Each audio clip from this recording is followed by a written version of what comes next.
Depuis l'entrée en vigueur du cessez-le-feu lundi 28 juillet à minuit, les tensions demeurent vives à la frontière. Bangkok accuse Phnom Penh d'avoir attaqué ses troupes, tandis que Phnom Penh dément. L'armée thaïlandaise affirme que le Cambodge a violé à plusieurs reprises l'accord de cessez-le-feu. Le porte-parole de l'armée royale thaïlandaise, le major général Wintesuvare, a déclaré à la chaîne nationale thaïlandaise que des soldats cambodgiens avaient attaqué avec des fusils et des grenades dans la zone de Phumakuea, dans la province de Sisaket, mardi vers 21h. L'utilisation d'armes est inappropriée en période de cessez-le-feu. Nous devons faire preuve de confiance mutuelle.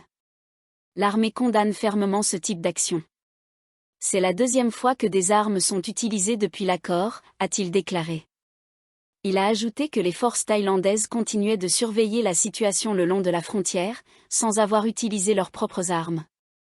Il a également nié les rumeurs selon lesquelles des drones cambodgiens auraient ciblé des positions thaïlandaises dans la province voisine du Bon Ratchathani, expliquant que les dégâts signalés des tuiles arrachées étaient dus à des vents violents. Le porte-parole du gouvernement, Jirayu Umsub, a lui aussi affirmé que les troupes cambodgiennes avaient tiré et lancé des grenades sur les soldats thaïlandais à Phumakuea. Le ministère thaïlandais des Affaires étrangères a déclaré mercredi que ces attaques s'étaient poursuivies jusqu'au matin, bien après l'entrée en vigueur du cessez-le-feu.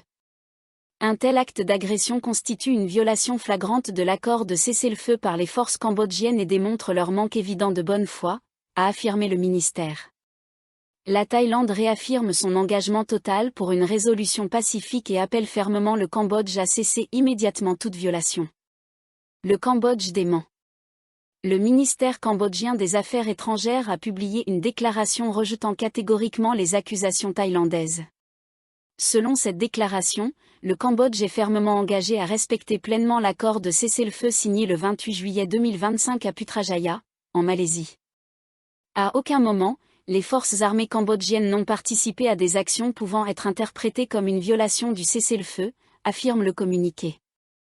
Les accusations thaïlandaises sont fabriquées de toutes pièces, fausses, trompeuses, et nuisent gravement à la confiance mutuelle. Le Cambodge affirme ne pas avoir l'intention, ni maintenant ni à l'avenir, de violer le cessez-le-feu, et souligne que sa priorité reste la paix durable entre les deux pays et dans la région. Qui dit vrai ? Depuis le début du conflit, Thaïlande et Cambodge s'accusent mutuellement d'avoir déclenché les hostilités, tirs, pose de mines, et désormais, violation du cessez-le-feu. Chaque incident accentue la méfiance et rend plus floue la distinction entre faits et propagande. Malgré les moyens technologiques disponibles satellites, drones, vidéo, l'absence d'un dispositif de surveillance indépendant dans ces zones sensibles pose question. Des caméras fixes ou la présence d'observateurs tiers permettraient sans doute d'établir les faits de manière plus objective. Une vidéo enregistrée par un soldat thaïlandais en première ligne, avec des tirs en fond sonore, a été transmise comme preuve d'une violation du cessez-le-feu, selon Channel 7.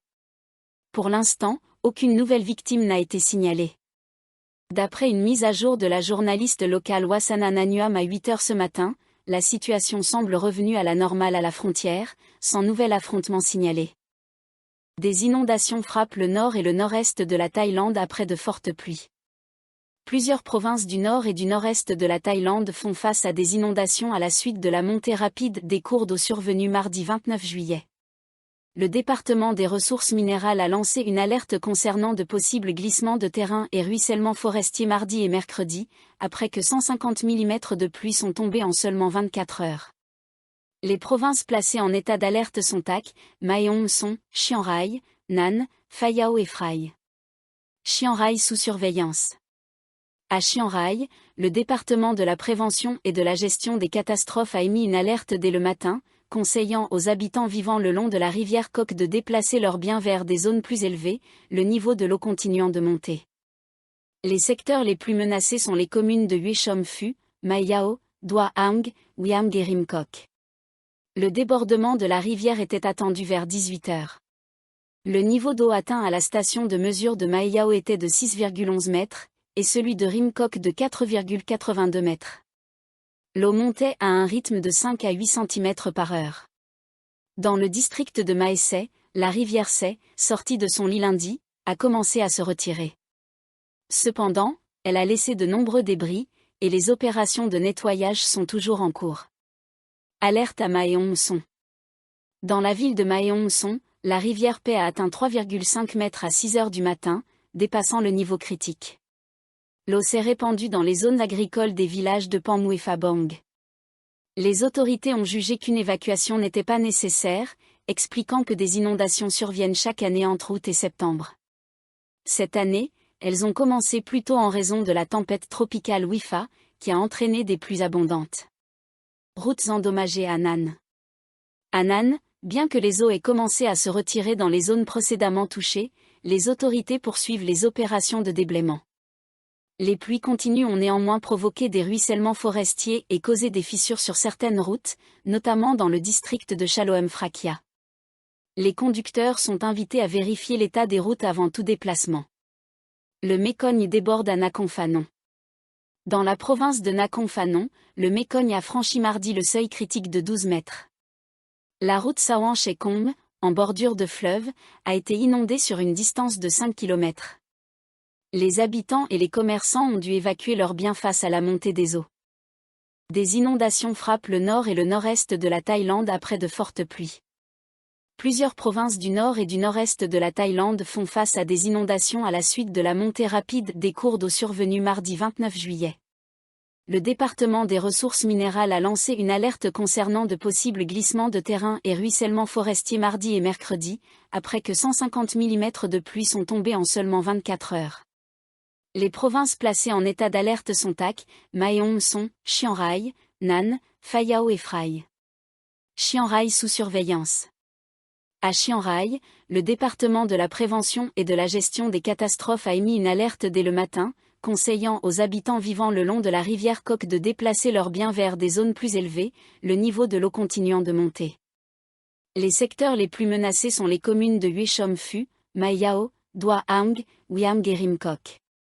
Le débordement de la rivière était attendu vers 18 heures. Le niveau d'eau atteint à la station de mesure de Mae Yao était de 6,11 mètres, et celui de Rim Kok de 4,82 mètres. L'eau montait à un rythme de 5 à 8 cm par heure. Dans le district de Mae Se, la rivière Se, sortie de son lit lundi, a commencé à se retirer. Cependant, elle a laissé de nombreux débris, et les opérations de nettoyage sont toujours en cours. Alerte à Maeongson. Dans la ville de Maeongson, la rivière Paix a atteint 3,5 mètres à 6 heures du matin, dépassant le niveau critique. L'eau s'est répandue dans les zones agricoles des villages de Pammu et Phabang.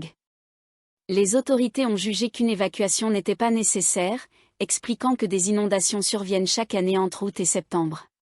Cette année, elles ont commencé plus tôt en raison de la tempête tropicale Wifa, qui a entraîné des pluies abondantes.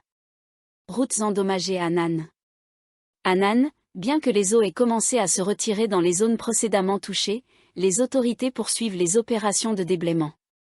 Les pluies continues ont néanmoins provoqué des ruissellements forestiers et causé des fissures sur certaines routes, notamment dans le district de Chaloem Phrakia.